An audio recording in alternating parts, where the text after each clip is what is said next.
এত তাড়াতাড়ি সকাল হয়ে গেল কেমনে? আরে একই আমার গেঞ্জির এই অবস্থা কেন? যাই দাঁত ব্রাশটা করে নি। ইয়া বেরো, জোরে বেরো, শালার পেস্ট বেরোস না কেন? জীবনটা বেদনা। যাই থালা বাসন দেওয়া পাউডার দিয়ে ব্রাশ করে নি। বউটা গেছে বাপের বাড়ি, দেখি ফ্রিজে কিছু আছে কিনা খাওয়ার মতো। একই একটা কেক ছাড়া তো কিছুই নাই। যাই গিয়ে ভাত রান্না করি। আরে চালও তো নাই। শালার চম্পা সবকিছু শেষ করেই তারপর বাপের বাড়ি গেছে। এখন ধান থেকে চাল বের করে তারপরেই রান্না করতে হবে।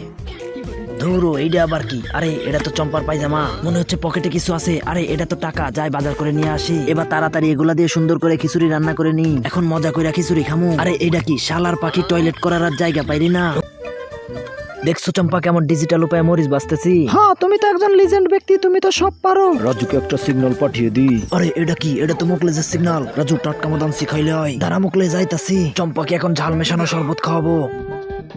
এখন বুঝো কেমন লাগে। এই সুযোগে আমি মোকলেজের কাছে চলে যাই। কিরে চান্দু, কই যাচ্ছ? হা হা, রাজু